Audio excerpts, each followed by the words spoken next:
Hey, Buddy Manning here. Welcome to a new edition of the Garden Report Friday edition between games 2 and 3 here. And welcome back another member of the Chase Down podcast. Justin helped us preview the series. Now Carter's here to talk about a Cavaliers win. Yeah, well, I think it's important that we save the fun pod for me. Justin gets top billing. I get it. He's a star. I love him. But when it's time to talk about a little Cavalier shot in Freuda, I'm happy to join in. It's always great talking to you, Bobby. It was a long night in Boston. It was ugly. I would put it up there with probably the worst performance I've seen from this group, just considering the circumstances. Cavs down a couple starters here, 25-point blowout in game one. You come into a game two, 25 or 12-point favorites, not quite 25, but it felt that way. And you end up down by 29 points in this game in the fourth quarter. I mean, it looked like game 6 of the finals in some ways, where the Warriors were just running them off the court. I don't And want to go overboard with this, but as much as you're probably looking at Boston and saying like, "Oh, everybody's overreacting. Celtics are still in a good spot here. It's just 1-1." This is bad. And, the Cavs should take some, satisfaction in this win here. And they have a long way to go. Like talking to Tristan and some of their guys in the locker room, like they're like, "Yeah, these guys are going to bounce back." But man, this was bad. This was really bad. This wasn't even that game 2 against the Heat where the Heat hit a million threes and just rode that to a win. The Cavs just outwilled the Celtics in this one. yeah, it was pretty shocking to be honest, especially given the way the game starts. It's another 9-2 run and Boston kind of completely has the Cavs in their clutches. And I'm like, man, is this gonna be a sweep? Like it just felt so soft. To me, the first 6 minutes of the game, I was like, uh oh. Not only did we not solve things, Joe solved some stuff from game one when they already had played pretty well. And then for whatever reason, it was I think the Celtics going to their bench, going to the Hauser Cornet minutes, like I think the Cavs just were able to settle themselves down a little bit. They stopped looking so outmanned and outpressed. They started staying home a little bit better and not overreacting, not overhelping, and they just kind of started putting the clamps on. And this team, no matter how much shooting they've added, no matter how their personnel has changed, like they are really fueled by their defense. Like the team looks the most overwhelming when they're stringing together stops and baiting teams into bad offense.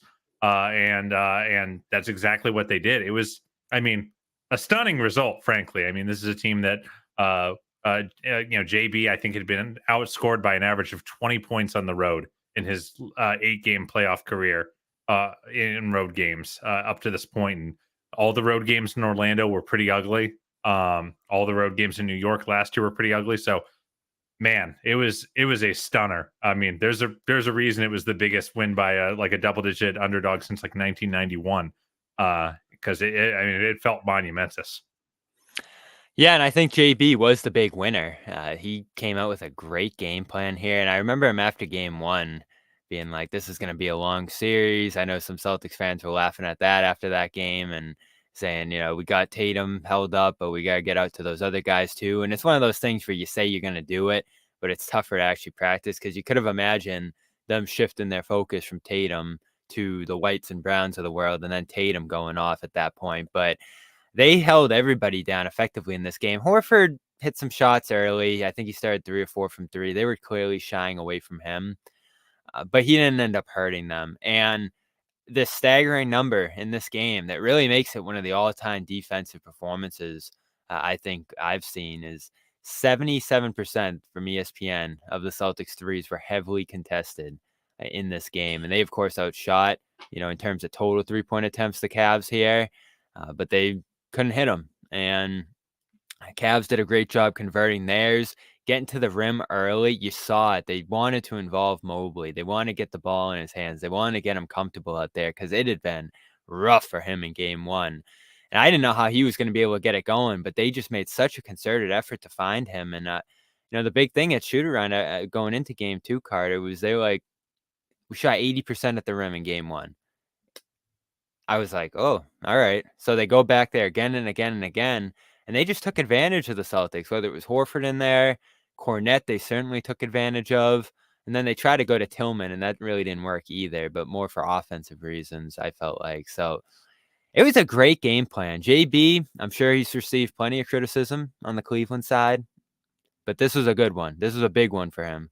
Yeah, I mean, and like I do think the threes are going to just be the story of the series. And I thought one great bellwether for the Cavs in Game One, other than their rim scoring, was that they actually outperformed Boston on generating wide open threes. They got 19 threes in Game One. I think they hit 8 of them. Boston only got 17 wide open threes, and then in Game Two, down to 12. This is one of the best teams in the league at generating those wide open threes. I think they averaged 19 a game. So the Cavs holding them to 12. And then the other big change from game one to game two is game one is an outlier on these kind of somewhat contested shots. Boston goes 9 of 22, which is, outlandishly good for that level of closeout. And then in game two, guess what? They go 2 of 15. So not only were the Cavs did numbers kind of normalize, maybe a little too far the other way for the Cavs. Obviously, you're not going to expect Boston to shoot that poorly, even when they're somewhat guarded. But like, I just think they're winning the numbers game, to go from 22 some semi-open threes to 15 and 17 wide open threes to 12. That just tells me that their game plan discipline was really, really good. And something that I think is really important to shout out with regards to the Cavs defensive effort in this game was that, I think they have some really hard challenges because, it's very easy to say when you're playing the Boston Celtics, stay home, stay home, stay home, stay home. They don't like to shoot at the rim, so you just don't help. And like the reality is, especially this version of the Cavs that's missing so much positional size in Dean Wade and Jared Allen, staying home means a layup line. And there were times where, in game one, Jaylen Brown had that absolute yam on Isaac Okoro because it's like no one came and helped, and he got an easy bucket as a result. Derek White got a few easy buckets like that in game one. So you can't just say that. You can't be that orthodox. And like the answer really is you just need to execute really, really well. And I thought the Cavs players executed their game plan damn near perfectly in that game where, they were taking that one step to shade and mess up what the ball handler was doing, but not that 2 steps where then they can kick it to the opposite corner and generate one of those wide open threes and get things going. So, like, I just thought not only was their game plan really good, I thought their game discipline was really good because the reality is I think their personnel right now kind of requires them to have perfect game plan discipline. Absolutely, especially when you probably need to tighten things up a little bit and, lean on some of the starting guys a little more. You went to the Sam Merrills and, George Niang's at certain points, and it's just not gonna work here. You gotta No, they're too good. lean on Mitchell. You gotta lean on Garland, and Garland was much better in this game. Mobley much better. LeVert much better, and you just got those stacked performances that you needed, and got more of them than the Celtics here. And the big thing's Tatum right now, obviously. I it's baffling. It really is, where he's It's at right now. interesting that you say that because, like, it's funny. I'm watching this series and I'm like, I don't think Tatum's playing like terribly poorly. I think, I don't know. Maybe these are wine and cold gold colored glasses, but I just think he's being guarded by really great defenders. Isaac Okoro is one of the best point of attack defenders in the NBA, and he's getting under him. And again, the Cavs are shading a little bit of help his way. I'm not seeing the easy opportunities that he's blowing. Do you think he's just playing too slow? I think that's it, and you saw it in game one. He would get the screen onto Garland, and he'd be out wide on him, and he would just start too far from the basket where a guy's able to get there and meet him there in a help position, when he gets there, and, at that point, he's either kicking it out or taking a really tough shot in traffic. He's taking very difficult shots right now, and yes, like you said, you credit the Cavs defense for that. But this is, what are we talking, 5 games through that first round, 2 games into this round? where he just hasn't been able to get his shot off. And I know you probably look at some of those and say, "Oh, he missed some open looks." Probably is just seeing extra attention and has to play through that. But the best guys usually figure it out at a certain point, and I know I mean, these are these are 2 of the things we were tougher. saying about Donovan Mitchell a couple games into round one, where he had Right. a brutal Knicks series and it was starting off kind of quiet against Orlando. And you're like, hey, where's our star performance? So I think No, Cavs and fans these are can tough relate to that. defenses. Yeah, these are tough defenses. I thought the Heat going into the playoffs were playing some of the best defense in the league. The Cavs, they strategically and just with personnel are at the highest level, and you mentioned the Magic there. They're right up there too with all these teams. So, they're gonna cause you to look like that, and I agree with the people who defended Tatum and said he's doing other stuff. He's on the boards, he's defending, he's passing well. He's limiting turnovers too, which I think is really the big thing. He still only had 1 in this last game right here, but the shooting struggles are just so enormous. He's down to 40% from the field for the playoffs, 26 from 3. And the big one in this one is that he couldn't get to the free throw line in the second half. And this is the point I think where you said, all right, up until now, the other stuff was making up for it. But game 2 it just wasn't good enough from him, and this is the conversation we have a lot of times with these series. The best player in it usually wins, and through 2 games, who do you feel like has been the best player in this series? I mean, it's got to be Donnie, right? I mean, he's been unbelievable. I think he is. I mean, even in game one, which obviously got blown off the rails. I mean, I think it's some combination of Donovan, Derek White, and Jalen Brown. The Jalen didn't have a very good game either. Um, so like I don't. I guess it's Donovan in a 1-1 series. But I don't know. The Tatum thing is just interesting. I do think he does have that tendency to load up, and like that's just the Cavs just love it. When you jab step 3 times, like There that's was their one dream. possession where he Yeah, was just digging into a guy. I forget who was defending him, I think it but was he just Max. I think I know because he really wanted to eat against Max, and Max was not giving much quarter. you gotta keep the ball moving. You gotta keep it popping. You gotta put this team in rotation a little bit and just get those extra passing layers off. I thought game 1, they had some really nice 3, 4 pass possessions, where you get guys involved, get to some open looks. Even And, early if in you're this, gonna load up, even early in game two, I thought, I thought they did a really nice job. And again, this kind of goes back to that kind of game plan discipline from the Cavs. But like, that first set of the game, I thought was actually really clever from Missoula. And honestly, I was, as Cavs fan Carter over here, was kind of panicking because basically they had Horford on the opposite side of the floor, so Mobley couldn't come help, and they just had Derek White set up kind of a pin down screen for a post catch for Tatum, and you just have no size on the floor for the Cavs right now. And he got a deep, deep catch and drew a foul right away. And it was like, I don't know what we're going to do about that. And then they just kind of stopped trying that stuff. They stopped putting, obviously the Cornet minutes, you can't do that as much. But like with Horford, I felt like they stopped pulling Mobley out of the action and making the Cavs play 4v4 because right. I think Boston has such a positional size advantage in those 4v4 matchups, especially when the 2 small guards are out there.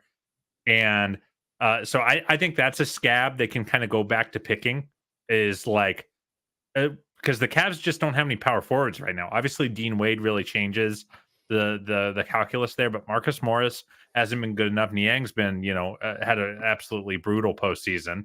And like for the most part, Max Strus and Isaac Okoro are your power forwards, and I think Boston needs to be able to exploit that on the other end in terms of being a little clever with how they attack. I think just attacking those guys straight up doesn't really do much for you, but these guard screens. And by the way, another person who gets a lot of credit is Darius Garland, who in game 1 they tried to put him in action and it worked. In game 2, he did a great job of showing and staying connected and not giving Derek White those wide open slip screen threes. So I don't know. It'll be interesting to see how much of that game was Boston just going away from what worked for them, and how much of it was the Cavs really taking it away. But I actually had a question for you, if I may bogart your podcast a little bit. Let's do it. What do you think about Horford on Okoro instead of Mobley? Do you think that's really yielding the dividends that they hoped it would? No. I think you need to shut Mobley out of this series, and Horford has done a great job of that throughout their matchups over the years. I look going into the series and I know it's not always the best data, but Mobley was 4 for 11 in his career against Horford coming into the series, and the one that especially rings most recent of the course was the 22-point comeback game, and I think he started 2 for 8 in that one before he hurt his ankle. So you gotta lean on that, and Horford's important right now. You start to see in this game the Porzingis loss and the difference he makes compared to the older Celtics teams where it's like, oh, if the three's not there, they're not the same. And, you can load up against Tatum and the spacing's not as good.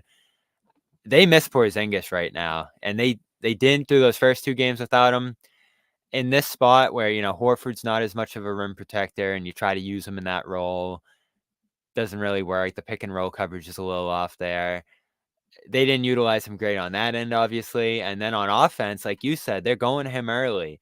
They're finding him for the open threes. I love that play where Mobley's a little late to close out and Horford just kind of up fakes him and goes right by him for the finish early. He was so great early in this game. And like you said, they got away from that. So you have to find ways to weaponize your front court a little bit and at least make them a threat. And that's going to help the Browns and Tatums of the world. But this is the problem with your depth right now at that center spot is that Horford, he's still amazing. It's amazing what he's doing at this age.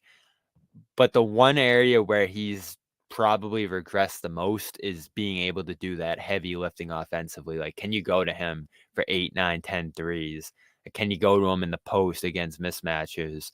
Those are things he's going to have to do if the Cavs are just kind of ignoring him, shying away from him, daring him to beat them. And right now, at this stage in his career, he's been more of like a 8, 9, 10 point per game kind of guy and like 4, 5, 6 shot kind of guy. And that's just not enough of a threat right now. The Cavs are going to live with that. Yeah, I think they'll certainly live with what he's doing in the offense. I just find him on Okoro to be kind of a waste of resources, to be honest. Like Right. because Okoro, I think one, it just even though Okoro isn't a great shooter, he's having to guard him like he's a wing, so he's taking that extra step out to the corner anyway. Okoro's beating them a little bit Yeah, right now, isn't yeah, he? he's kept them in games early on, and then what else Okoro does really well is run the damn floor. So Al's having to hoof it back and try to match up and not have to cross match. I just don't think they're getting much out of it. And the Cavs are doing so well at the rim right now, like because their rim protectors when Horford is out guarding on the perimeter are Tatum and Brown, and that's just you kind of give up your positional size advantage when you do that. You're downshifting kind of for no reason. Yeah, and there's a lack of aggressiveness with the Celtics scheming on defense I that just think it's frustrates too me cute. sometimes. They're getting too cute.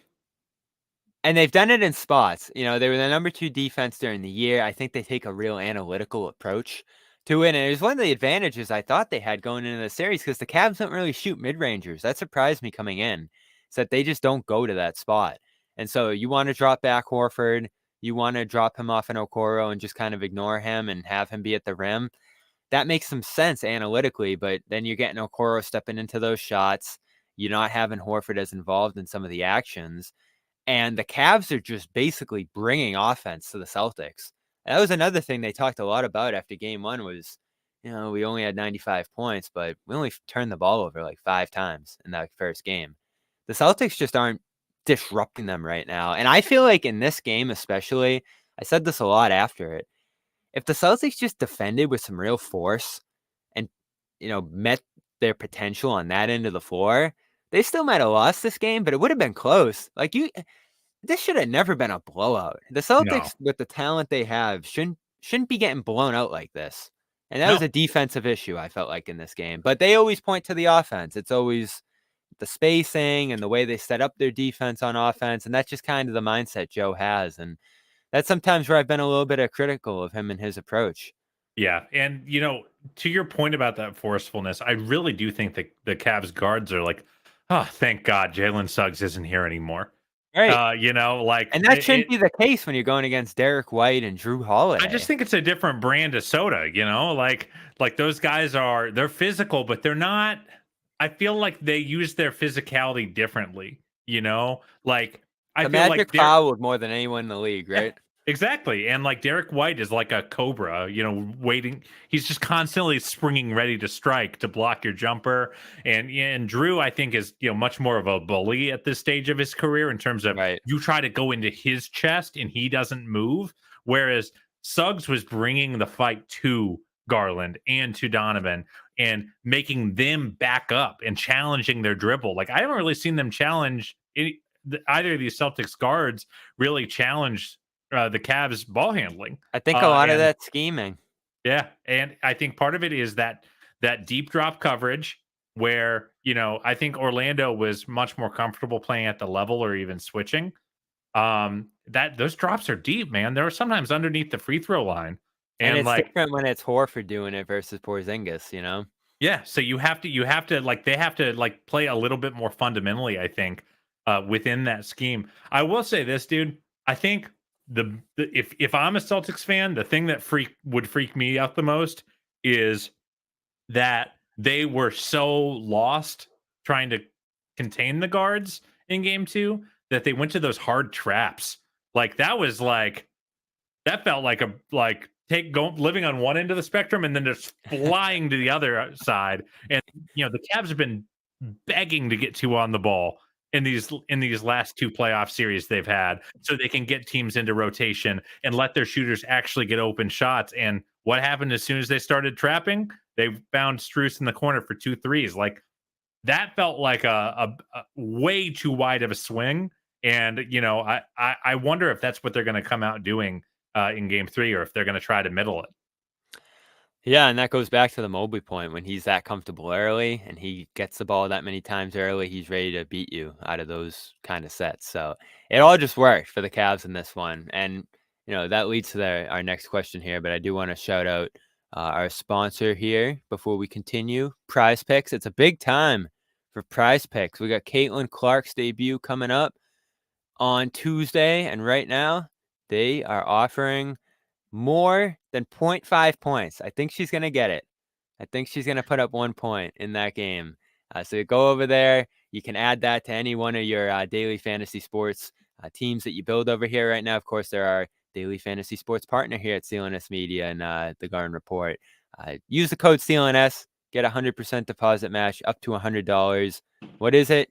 You just pick two guys or girls Or gals. and build your team. You can cross sports, cross leagues, different stats. You got points, assists, rebounds. Hockey's going on right now, baseball as well. You just pick more or less on those projections. And it's been fun to see these projections for this Celtics Cavs series. They've Tatum at 27.5 points every time. And it's just like, way he's looking right now, just go less. But he's going to break out of that eventually. So it's the kind of thing you have to play with here.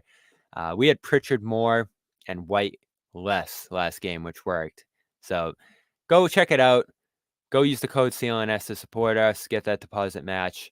Again, Prize Picks, our official daily fantasy sports partner here at the Garden Report. So this is the big question right now, Carter.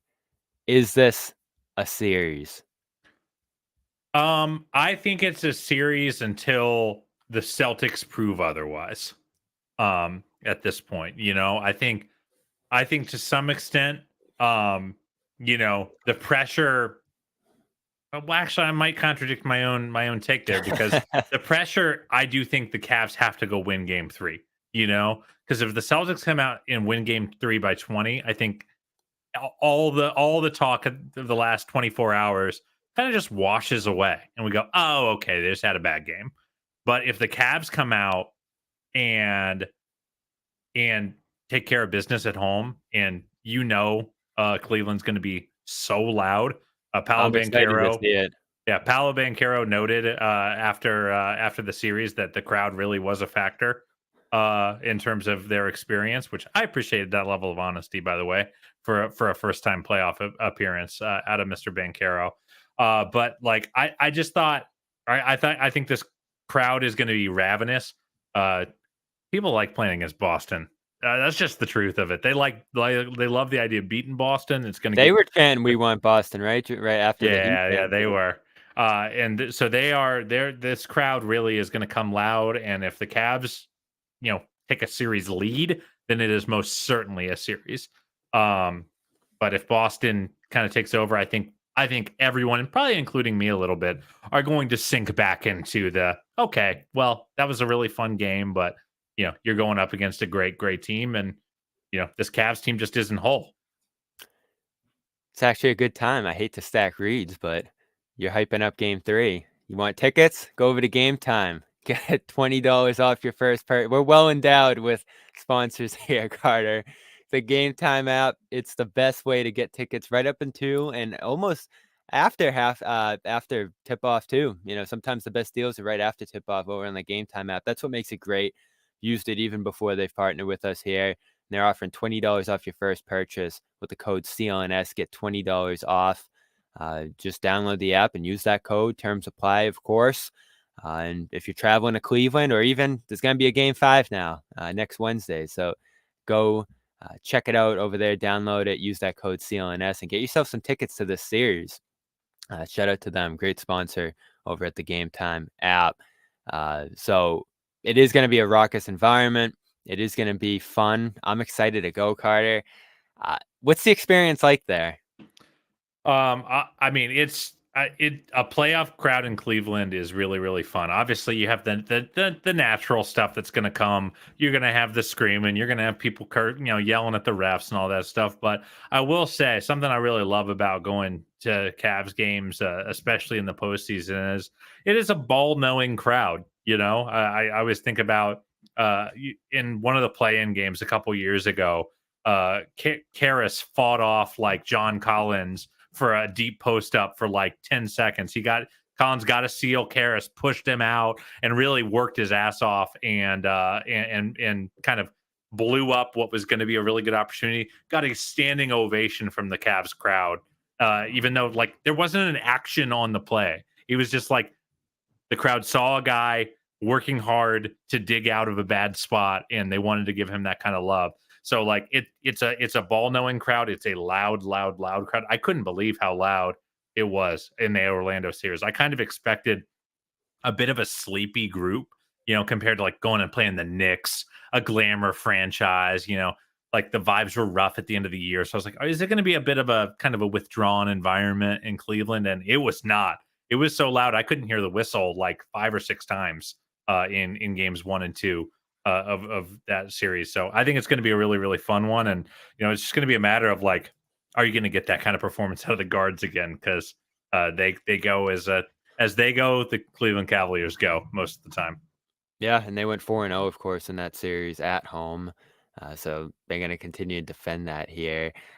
You mentioned the guards, and back to the question I asked that started this conversation. I do think it's a series now, just because when you look at the health, when you look at what the Cavs could potentially gain down the line here, it doesn't look great with Allen.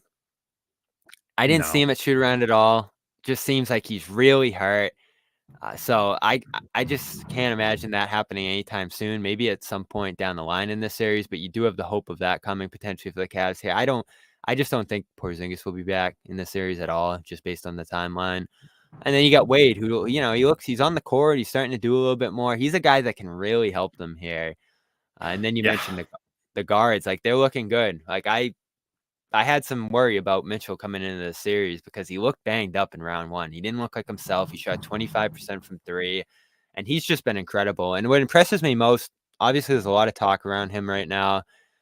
His future looms, once this season ends, and they were pretty close, to seeing their season end in that round 1. But he just seems locked in. And it seems like he's still dedicated to the cause here. Seems like he still believes in what's going on here. And how much does that mean long term beyond this year? I don't know. But at least for this moment, it has the Cavs locked into the series and involved. That was a great moment at the end of the third last night where he hit that shot, turned around, and he actually found like a Cavs fan right in front of him. And the guy had his hand out. And I don't think he knew at first that it was a Cavs fan. And he was like, oh, boom. But he's been Yeah.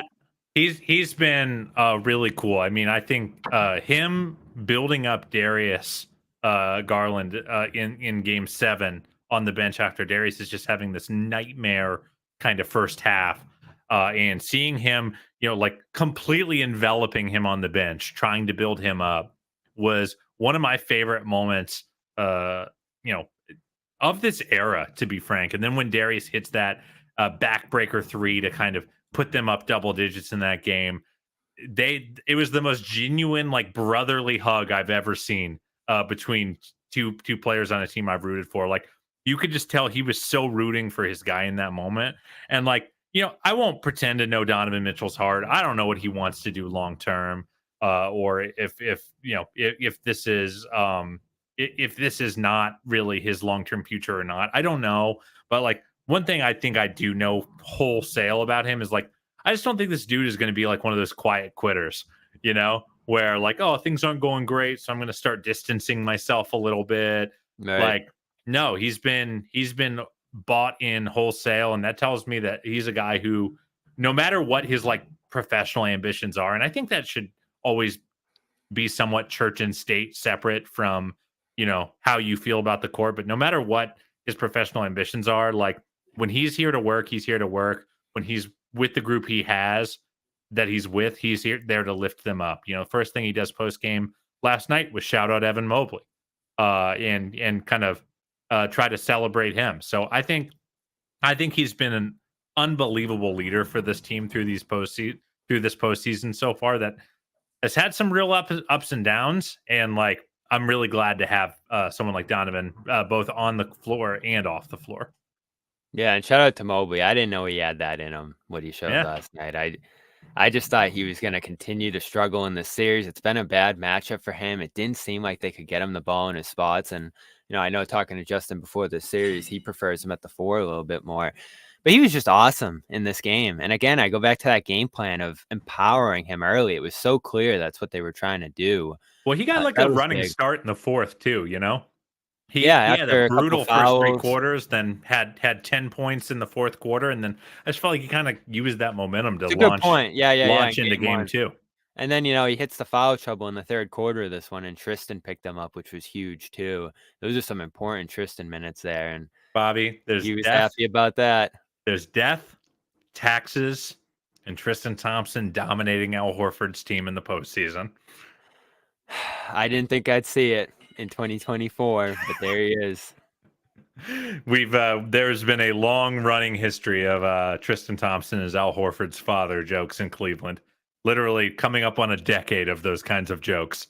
Obviously, jokes aside, super cool to see Tristan just keep them alive in that stretch. They were +3 in the 5 minutes to end that third, and I thought in a lot of ways that kind of settled the game. Yeah, tough moment for my guy Luke, who was so good in game 1. Yeah, he was Uh, amazing. So I have a tough read on this because you're right. The Celtics might just come out and blast the Cavs in game 3. Everyone forgets this game. It's what happened in round 1. This does feel a little different to me. I had 5 games. I thought with some health, the Cavs could push to 6. And it's looking like straight up, especially without Porzingis in there, they might be able to push it 6, especially with these 2 home games ahead here now. And that's actually where I'm kind of leaning on this one. I do think this series will go a little longer than people think, just because I think the Cavs, I have a lot of respect for them and, what they're able to do in this series and the defense and everything else here. But game 2 might have been more about the Celtics and just that letdown. And, this is a question I keep asking everybody right now because sometimes I just feel a little skeptical on it myself. And it feels good to see Denver in this hole now because I feel like they're probably the toughest matchup for the Celtics that they could see on their way to a title path here. But Minnesota, like they're the highest form of that defensive, physical, big team. And the Celtics saw it in round 1. They're seeing it again here in round 2. They might have to go through the Knicks in round 3, who are kind of in that mold now too. I don't know. Does it feel like the Celtics are a championship team to you when you watch them, when you just kind of consume what they do? I think I think their thing that's always going to be weird is that, and I don't know if your fans, if your listeners will like get grumpy at me for saying this, but like, I just think they're so hard to parse because they're a historically good team without a top 5 player. And like, I don't know what that means, and like, And like even if you have Tatum top 5, like which I think is defensible, like I think everyone agrees there's like a tier between him and like Jokic and Giannis, at There's least an for the most part. inconsistency factor with him too, because he'll get to that level, and then he'll have stretches like this where the shot's not falling, and you're like, "Who is he?" And that's like, I can't believe we're still asking that because he's a little bit of a way into his career here, but who is he? I was Yeah. talking with Justin about this earlier. Like, is he the passing, rebounding, defense, do it all guy? Is he the big scorer like Kobe? As the comparison often goes. Is he Durant, who can just get his shot off from anywhere and hits a bunch of, mid-rangers? They haven't really allowed him to be that. Yeah, So he that's might be is Paul Pierce. Like, I don't think he's like that. Pierce either, because like you see him at the end of these games. That was Pierce's thing, is he would just Yeah. steal games at the end. And this was a tough year for Tatum in the clutch. He's under a microscope unlike anybody in the league right now. And I don't know if it's because he's on the Celtics Because or he's on a just his level of historically great he's the expectations. best And yeah, player on a historically great team, right. and like he's probably the difference between this being a because the reality is, let's say he is a top 3 player. Like if he were in that Jokic, Giannis kind of tier, Luka tier, I think everyone would be like, no shot the Celtics don't win the title. Yeah. And because he's not, everyone's like, can he get there? Can he do it? Can he get them there? And it's going to be a really interesting kind of thing to see. I mean, this Cavs team is kind of tailor made to bother him and make it hard on him. And I think you're gonna he's gonna have a lot of things to learn from coming out of the series, which is to his credit something he does. Like I'll say this as someone who doesn't watch as many Celtics games as you or your listener base. Every time I do watch the Boston Celtics, I go, man, those guys are all working really hard at getting better. Right. Tatum's footwork is especially in the kind of the mid post and when he attacks and catch it, attacks right off the catch. I'm like, man, he does some stuff that he was not doing 2 years ago. Same with Jaylen Brown. Like those two have gotten better and better and better incrementally year over year over year. And I imagine being a Celtics fan, sometimes it's hard to see that stuff because it's like you're just so in it. But like as someone who parachutes into watching the Celtics, I'm like, those guys are getting better. It's just, there's just levels to this. And he might not be where you want him to be. But the cool thing is your team's so good that might not stop you from winning a championship anyway. Right. And he can lean on the other guys sometimes. I think that's perfectly fine. Game 1 was a perfectly fine way to go about it. If he's not going to shoot well, if the stats aren't there, rely on the other guys, set them up. I think he's done a much better job with that, along with all the stuff you mentioned. Like his passing is just kind of increased year by year. And I think he reads the game well. And I think he can be patient and make the right passes against pressure, the team tries to throw at him. And that might just have to be what he does the whole way. And if he finishes the playoffs and he's raising the trophy, shooting 40% and 30 from 3, but he does all these other little things, I don't think anyone's going to care at that point. Like, It'll look a that's the lot good like his thing. idol Kobe in that capacity. That's the good thing about him, is he does have something he can go to in different spots. And when he gets knocked in this MVP race, that's where I do defend him a little bit, because like Brunson can't defend like him, No, and Luka can't either. And most of those guys aren't the rebounders that he is. And he can just play a little bit of everything, but you do end up in that territory where like you can do it all, but you're a master of none. And yeah, he is a high level scorer. he is a sum of his parts superstar. Right. But That's exactly who he is. basketball isn't about being the sum of your parts, and that's what makes it complicated. I can't wait to see how this series goes. I think we're at like an inflection point right here, Oh and it's either yeah. going to be Celtics just roll the rest of the way, or we're in for a surprisingly tough series here in round 2, which is how it should be. The Cavs, Celtics, they play a game 3 at a nice 8:40 p.m. start time that I'm sure Carter's thrilled about.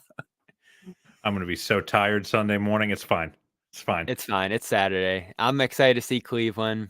Got some tips from Carter. I'm gonna check everything out there and enjoy my 3 nights there. So I'm off tomorrow, heading that way. Shoot around coverage. Check us out in the morning. Check us out post game as always here on the Garden Report. We'll have coverage, and we of course brought to you by our final sponsor here, PXG. Great golf wear, great leisure wear for the spring. It's starting to warm up. You want to get this, go over there, check it out, pxg.com/Garden Report. Get a 10% discount on your first purchase over there. It's great for on and off the course. Great light material, hats, anything you need for the course. PXG, you know them for their clubs and all the rest. Know them for their leisure wear and stuff to wear on the course as well. pxg.com/Garden Report. He's Carter Rodriguez. Check them on the Chase Down podcast. When you guys going live again? We'll be live tomorrow night after the game. All right, you got both sides there then. Check us both out. Carter, thanks so much for being here. Enjoy the game tomorrow, and maybe we'll talk sometime later in the series. Thank you, man. Appreciate you having me on.